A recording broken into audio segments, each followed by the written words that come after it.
The chainsaw roared to life at exactly 500 am, shattering the peaceful calm of the neighborhood. Sparks flew as metal met metal, and the screeching sound echoed down the pristine homeowner association. Regulated street lights flicked on one by one. In every house, blinds shifted. Neighbors peeked out, horrified and intrigued. And right in the middle of it all, standing in her perfectly manicured driveway in a leopard print robe and fuzzy slippers, was Karen, the self-appointed queen of the home owner association, her mouth wide open in shock. I didn't stop. I revved the chainsaw again, slicing through the old wooden fence that had started this whole mess. If she didn't want a fence, fine. I had a better idea, a much bigger idea, and Karen was about to find out just how much I was willing to increase. Moving into the neighborhood had felt like a dream at first. The kind of place where lawns were trimmed to perfection, sidewalks were spotless, and kids rode their bikes without a worry. In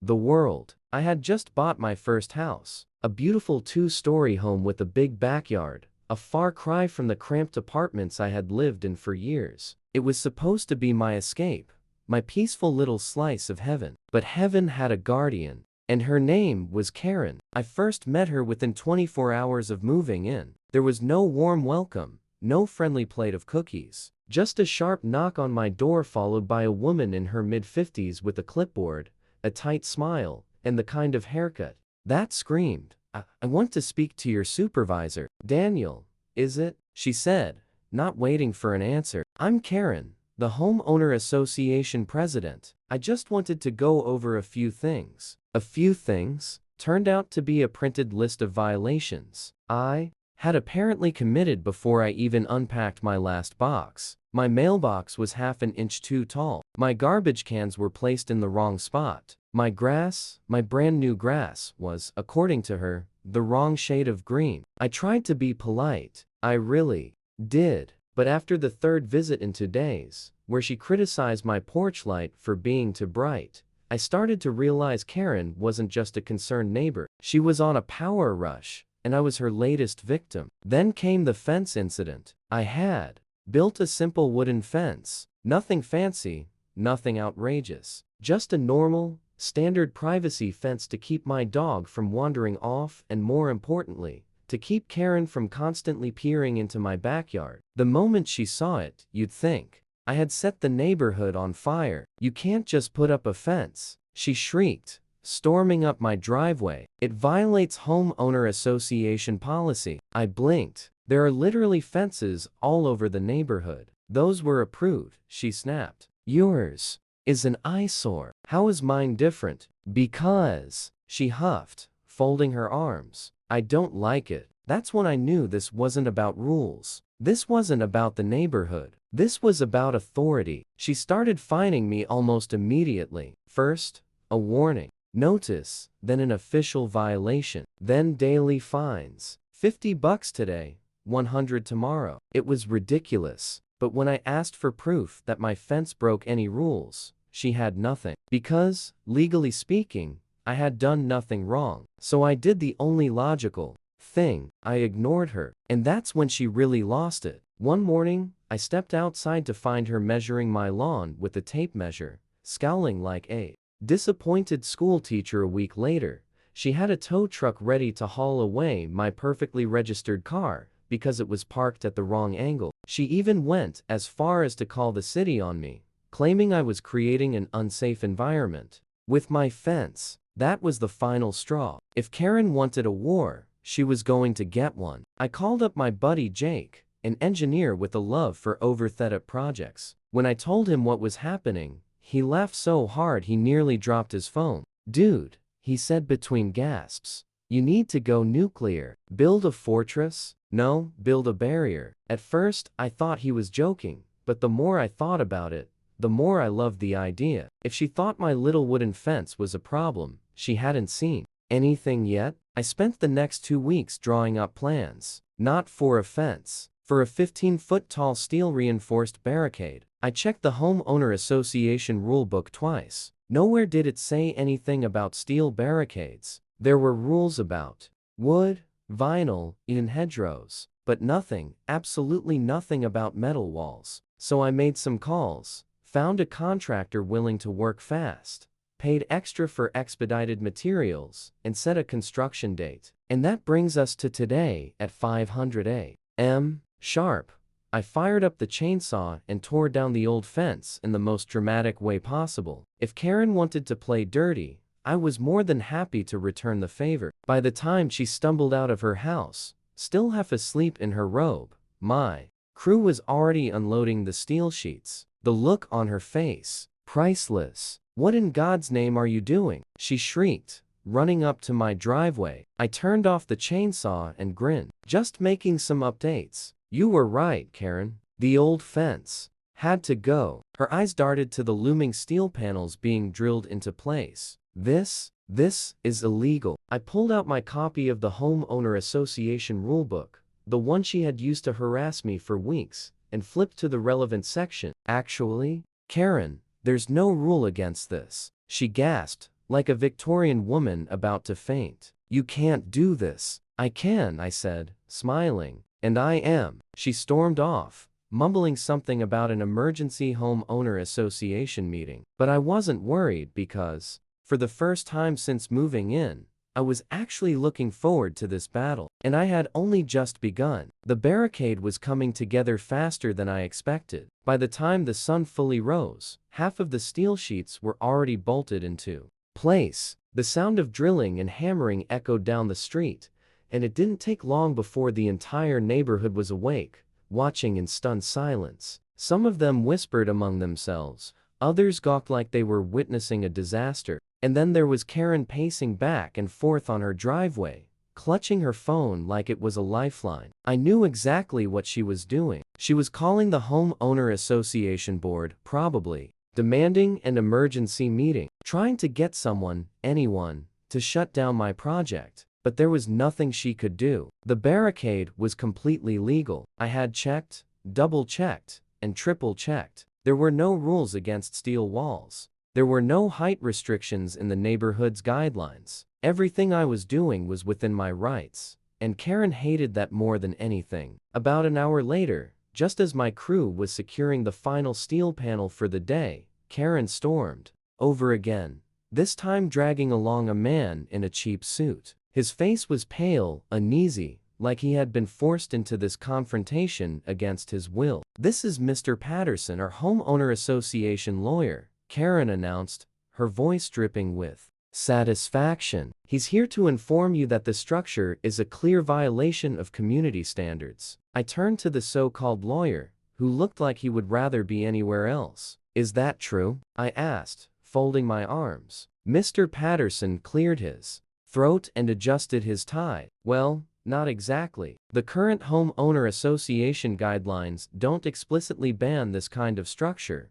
but..." Karen cut him off. "But nothing. This is an eyesore, it's offensive, and it's destroying property values." I smirked. "That's funny. I remember you saying the same thing about my wooden fence." Her face turned a shade of red I didn't even know was possible. "This is completely different." Mr. Patterson looked, between us, like a man trapped in a burning room. "Legally speaking," he said carefully, "there's not much we can do. The board would have to vote on new regulations, and even then, they wouldn't apply retroactively. Daniel is technically within his rights to build this barrier." Karen's jaw clenched so hard, I thought her teeth might shatter. "Fine," she spat. "If the homeowner association won't do anything, I'll take this to the authorities." "You just wait, Daniel. You think you're smart, but you're going to pay for this." I watched as she stormed off, practically dragging the lawyer behind her. The moment she disappeared into her house,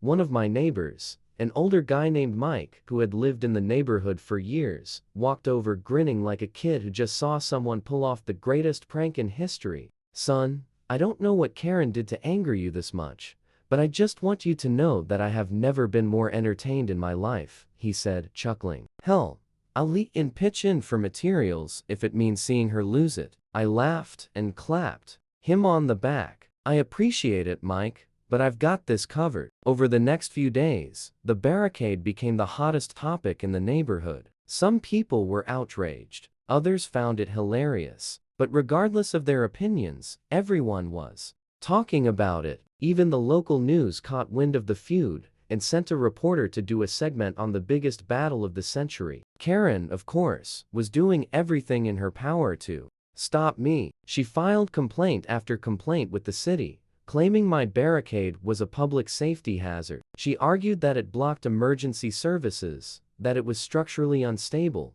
that it was ruining the charm of the community. None of it stuck. The city inspectors came out, took one look at my permits, and told her there was nothing they could do. That only made her angrier. She started harassing the workers I had hired, marching up to them in the middle of the day and demanding to see their certifications. When that didn't work, she tried bribing them to stop construction. That didn't work either. I had hired professionals, and they weren't about to throw away a paycheck because some self-importanthy owner association president was throwing a tantrum. And then, just when I thought Karen had run out of ways to be a problem, she pulled out her biggest weapon yet. She called a town hall meeting. I got the official notice in my mailbox, written in the kind of aggressive legalese that only Karen could produce. The entire homeowner association board was being summoned along with select homeowners to discuss urgent community matters. In other words, she was staging a public attack, and I was the guest of honor. I wasn't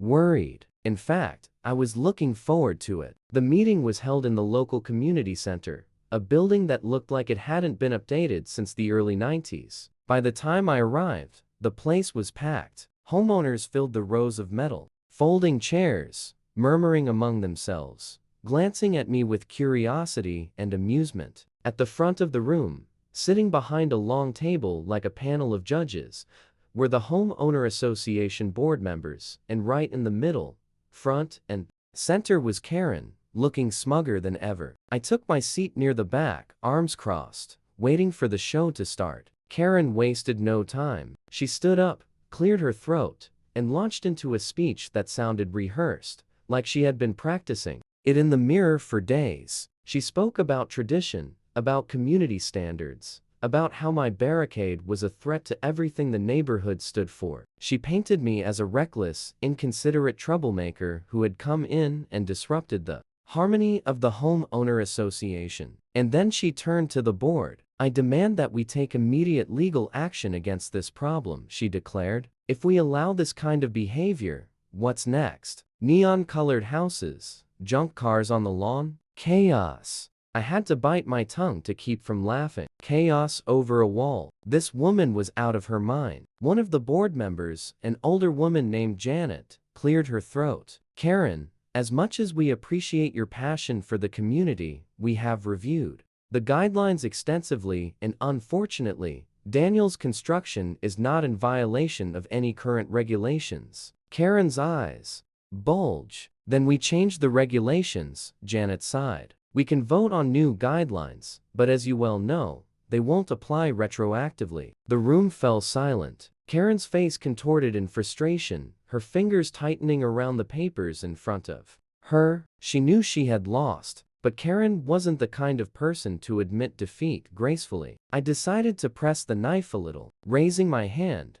I stood up. If the homeowner association is so concerned about community standards, I said, maybe we should also review some of the questionable decisions made by leadership. Karen turned to glare at me. What are you suggesting? I smiled. Oh, just that I've been looking through some of the homeowner association's financial records. It's interesting how some fines seem to disappear when they involve certain people. A murmur spread through the crowd. Karen's expression flickered with panic for just a second before she masked it with anger. But I saw it, and so did everyone else. The board members exchanged glances. Janet folded her hands and leaned forward. Daniel, would you be willing to provide more details about these concerns? I shrugged. Absolutely. In fact, I have copies. Karen's face went completely white. I knew then, without a doubt, that this war was far from over. But for the first time, I wasn't the one on the defensive. Karen had spent weeks trying to take me down. Now, it was my turn. Karen didn't show up the next morning. For the first time in weeks, there was no dramatic confrontation.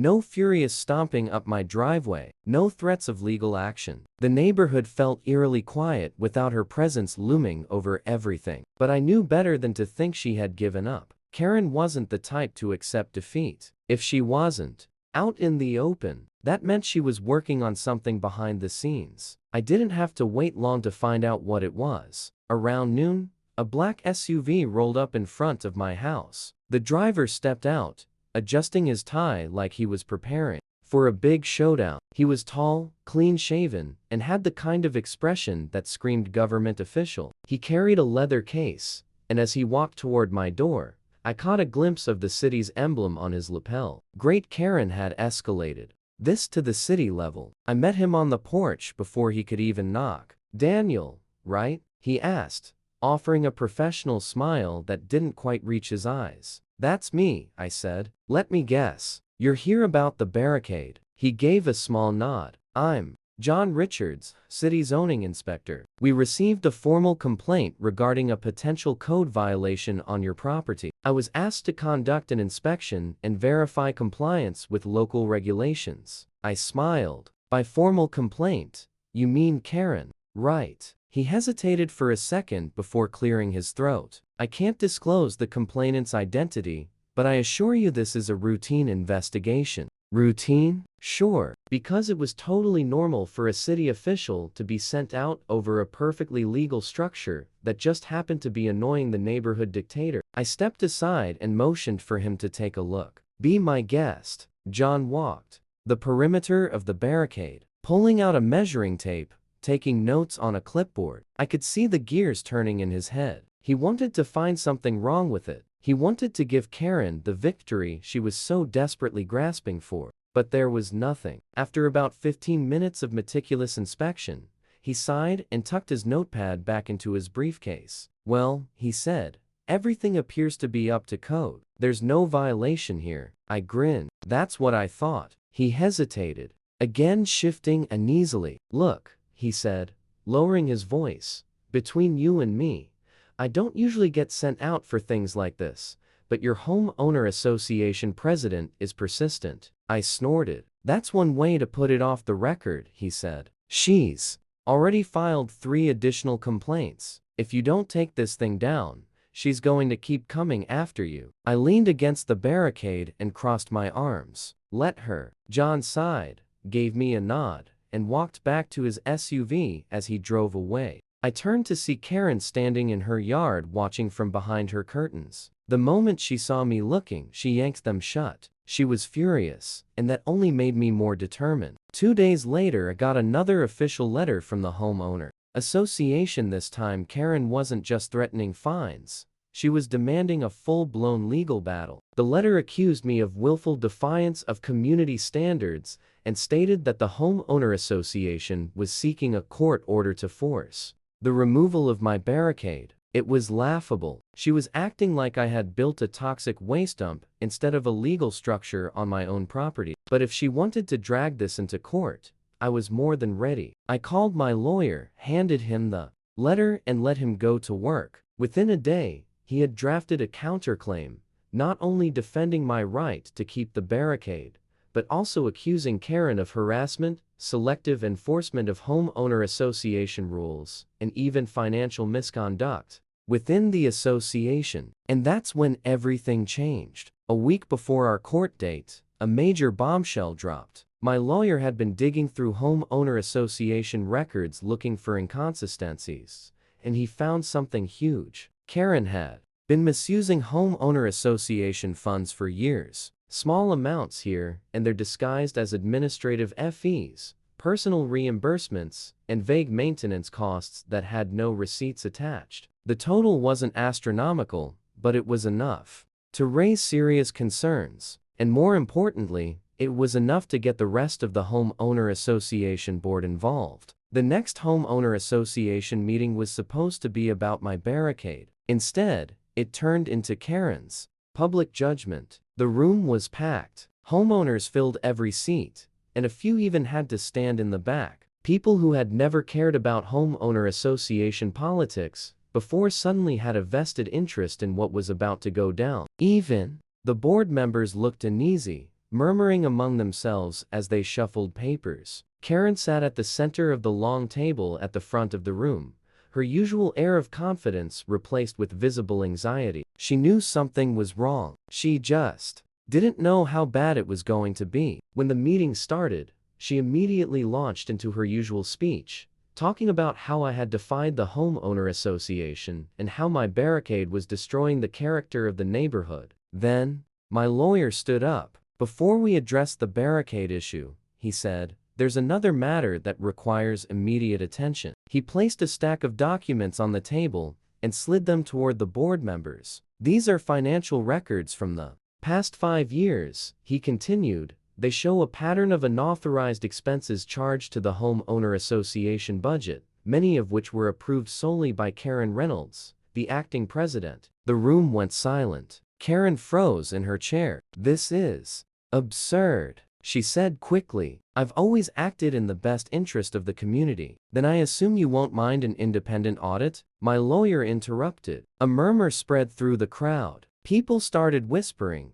exchanging looks. The board members flipped through the papers, their faces darkening with every page. One of them, Janet, looked up. "Karen," she said carefully, "these are serious accusations. If these transactions can't be properly accounted for, we may need to vote on your removal from the homeowner association board." Karen's eyes darted around the room. For the first time since I met her, she looked genuinely terrified. "You can't do this," she said, voice shaking. "I've dedicated years to this community." Mike, the older neighbor who had supported me from the start, stood up. "Yeah, and you've made our lives miserable in the process," he said. "You know what? I vote to remove her right now." A few voices immediately echoed in agreement, then more. Within seconds, the entire room was filled with people cheering for Karen's dismissal.